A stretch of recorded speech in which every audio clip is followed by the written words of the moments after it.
আসসালামু আলাইকুম, কি অবস্থা সবার?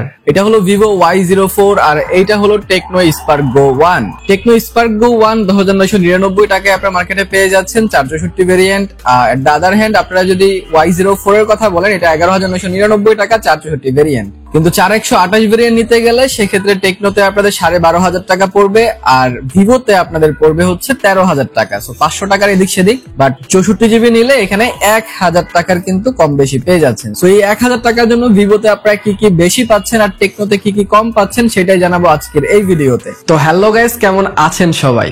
আমি রবিন, আপনারা দেখছেন মোবাইল বাড়িতে। চলুন শুরু করা যাক। সো প্রথমে যদি আমি ডিজাইন নিয়ে কথা বলি, তাহলে দুইটার ডিজাইন আপনাদের কাছে পছন্দ হবে, কারণ দুইটার ডিজাইন নিজেদের মধ্যে ইউনিক। কারণ দুইটার ডিজাইনই ফ্রেশ ডিজাইন। এর আগে এরকম ডিজাইনের ফোন না টেকনোতে আসছে না ভিভোতে আসছে। ভিভোটা যদি আপনারা দেখেন তাহলে ভিভোর যে ডিজাইনটা আপনাদের কাছে পছন্দ হবে, কারণ ভিভো এই বাজেটে ডিজাইন বের করার জন্য মাস্টার হয়ে গেছে অলরেডি। কারণ তাদের প্রত্যেকটা ফোন একটা আরেকটার চেয়ে বেটার এন্ড সুন্দর হয়, এন্ড এইটাও তার ব্যতিক্রম নয়। এর দাদার হ্যান্ড যদি টেকনোতে আপনারা দেখেন, ক্যামেরা মডিউলটা আইফোন 13 এর মতো পাচ্ছেন, যেটা দেখতে খানিকটা ভালোই লাগে, খারাপ লাগে না, বাট স্টিল আমার কাছে ভিভোর ডিজাইনটা ভালো লেগেছে। কিন্তু ডিউরেবিলিটি চিন্তা করলে টেকনোতে IP54 এর রেটিং পাচ্ছেন, এট দ্য আদার হ্যান্ড ভিভোতে আপনারা IP64 এর রেটিং পাচ্ছেন। আপনারা যদি পানি বা ডাস্টের আশেপাশে থাকেন তাহলে ভিভোটা খানিকটা বেটার আপনাদেরকে সাপোর্ট দিবে এখানে। সো ডিজাইন এবং ডিউরেবিলিটির দিক থেকে ভিভোটা কিন্তু এগিয়ে আছে। এবার আমরা সামনের দিকে আসি, ডিসপ্লের দিকে কি ভিভো এগিয়ে থাকতে পারবে কিনা সেটা আমরা দেখি। ভিভোতে আপনারা 6.74 ইঞ্চির একটা IPS LCD ডিসপ্লে পাচ্ছেন 90 Hz রিফ্রেশ সাথে HD+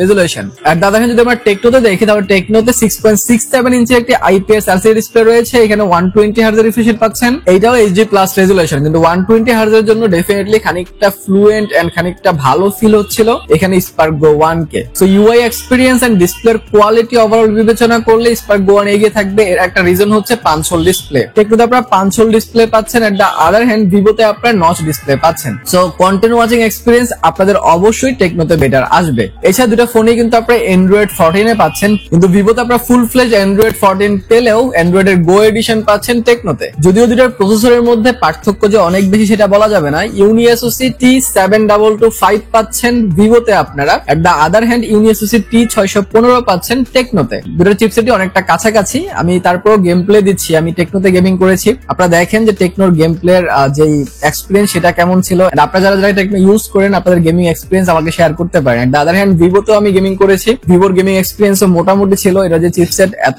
ভালো গেমিং তো করা যাবে না, বাট তারপরেও যতটুকু করা যাচ্ছিল আমি আপনাদেরকে দেখাই দিলাম। আর যদি আপনারা গেমিং এর জন্য ফোন কিনতে চান, দুইটার একটা আপনাদের জন্য এতটা ভালো হবে না। এছাড়া দুইটাতেই দুইটা করে ভেরিয়েন্ট আসে। ভিভোতে আপনারা 464 ভেরিয়েন্ট পাচ্ছেন 11,999 টাকায়, 4128 পাচ্ছেন 12,999 টাকায়। আর দ্য আদার হ্যান্ড টেকনোতে আপনারা 10,999 টাকায় 464 ভেরিয়েন্ট পাচ্ছেন এন্ড 12,499 টাকায় 4128 ভেরিয়েন্ট পাচ্ছেন। সো পারফরমেন্সের দিক থেকে এন্ড র্যাম রোমের দিক থেকে আর প্রাইসিং এর দিক থেকে এগিয়ে থাকবে এখানে টেকনো। এছাড়া আমরা ক্যামেরা সেকশনে আসি, তাহলে ভিভোতে আপনারা রেয়ারে 13 মেগাপিক্সেল ক্যামেরা পাচ্ছেন আর ফ্রন্টে 5 মেগাপিক্সেল ক্যামেরা পাচ্ছেন। এট দ্য আদার হ্যান্ড টেকনোতে আপনারা 13 মেগাপিক্সেল মেইন ক্যামেরা পাচ্ছেন আর ফ্রন্টে 8 মেগাপিক্সেল ক্যামেরা পাচ্ছেন। সো ফ্রন্ট ক্যামেরাটা টেকনোতে বেশি পাচ্ছেন। দুটা ক্যামেরা ছবি আমি দিচ্ছি, আমি আউটডোরের পিকচার, ইনডোরের পিকচার, বেশ কিছু ছবি আপনাদের উদ্দেশ্যে দিচ্ছি। আপনারা দেখেন এন্ড ডিসাইড করেন যে দুটার ক্যামেরা কোনটা আপনাদের কাছে ভালো লেগেছে। দুইটার সেলফিও দিচ্ছি, যেহেতু সেলফিটা আপনাদের ভিভোতে কম, তারপর ভিভোতে কিন্তু অনেক স্মুথ ছবি তোলা, যার কারণে দেখতে সুন্দর লাগে, কিন্তু রেজুলেশন কম হয়। তাহলে আপনারা যখন কোনো পিকচার আপলোড করবেন সেটা কিন্তু ফাটা দেখাবে, যেটা আপনাদের ভালো লাগবে না। এছাড়া ভিভোতে আপনারা একটা মাত্র সিঙ্গেল স্পিকার পাচ্ছেন, ডুয়াল স্পিকার পাচ্ছেন না 12,000 টাকার ফোনে। আর দ্য আদার হ্যান্ড টেকনোতে আপনারা 11,000 টাকার ফোনেই ডুয়াল স্পিকার মানে স্টেরিও স্পিকার কিন্তু পাচ্ছেন। তো এইটা একটা ভালো ব্যাপার। তাছাড়া দুটোতে আপনারা সাইড মাউন্টেন ফিঙ্গারপ্রিন্ট পাচ্ছেন। ভিভোর ফিঙ্গারপ্রিন্ট স্পিডটা আমার কাছে মোটামুটি ভালো লেগেছে, বাজেট অনুযায়ী ঠিকঠাক আছে। এন্ড টেকনোর সাইড মাউন্টেন ফিঙ্গারপ্রিন্টটাও মোটামুটি ভালো ছিল, সেটাতেও আমার কোনো কমপ্লেইন নাই। এছাড়া আমরা ব্যাটারি সেকশনে আসি, তাহলে ব্যাটারি সেকশনে 5500 mAh এর ব্যাটারি পাচ্ছেন ভিভোতে আপনারা, এট দ্য আদার হ্যান্ড টেকনোতে 5000 mAh এর ব্যাটারি পাচ্ছেন। এছাড়া দুইটা ফোনেই 15 ওয়াটের ফাস্ট চার্জিং পাচ্ছেন। 5500 যেহেতু ভিভোতে আছে, আপনাদের একটু বেশি সময় লাগবে ওইটাকে চার্জ করতে, কিন্তু 15 ওয়াট দিয়ে টেকনোটাও প্রায় 2 থেকে 2.5 ঘন্টা সময় কিন্তু লেগে যাবে আপনাদের। সো এট দ্য এন্ড আমি যদি আপনাদেরকে একটা সাজেস্ট করতে চাই, তাহলে আমি বলবো যদি আপনাদের বাজেট 1000 টাকা কম থাকে, তাহলে বেশ কিছু দিক থেকে কিন্তু Spark Go 1 টা এগিয়ে থাকবে। কারণ এটাতে আপনারা পারফরমেন্স সেকশন খানিকটা বেটার পাচ্ছেন, এটাতে ডুয়াল স্টেরিও স্পিকার পাচ্ছেন এন্ড পাঞ্চ হোল ডিসপ্লে পাচ্ছেন। কিন্তু যদি আপনাদের মনে হয় যে না আমরা একটা ব্র্যান্ডের ফোন কিনবো, এন্ড সেক্ষেত্রে ক্ষেত্রে আপনারা ভিভোর দিকে যাইতে পারেন। আপনারা জানেন যে শক্তপোক্ত ফোন বানায় এন্ড লং টাইম ইউজ করার জন্য ভালো হয়। তো যদি আপনাদের 3-4 বছর 5 বছর ফোন ইউজ করার ইচ্ছা থাকে তাহলে আপনারা ভিভোটা নিতে পারেন, কিন্তু এটা শিওর থাকেন ভিভো ফোন কিন্তু সময়ের সাথে সাথে স্লো হয়ে যাবে। তো যদি আপনারা 1-2 বছরের জন্য ফোন কিনতে চান এবং যাতে স্পিডটা ভালো পান এই চিন্তা করে ফোন নেন তাহলে টেকনো গো 1টা আপনার জন্য। সো আই হোপ আপনারা সবকিছু বুঝতে পেরেছেন। আর যদি মনে হয় ভিভোটা কিনবেন তাহলে ভিভোর একটা ফুল রিভিউ আমি করে রাখছি, যদি সেটা দেখতে চান তাহলে সামনে যে ভিডিওটা আসছে সেটাতে ক্লিক করতে পারেন।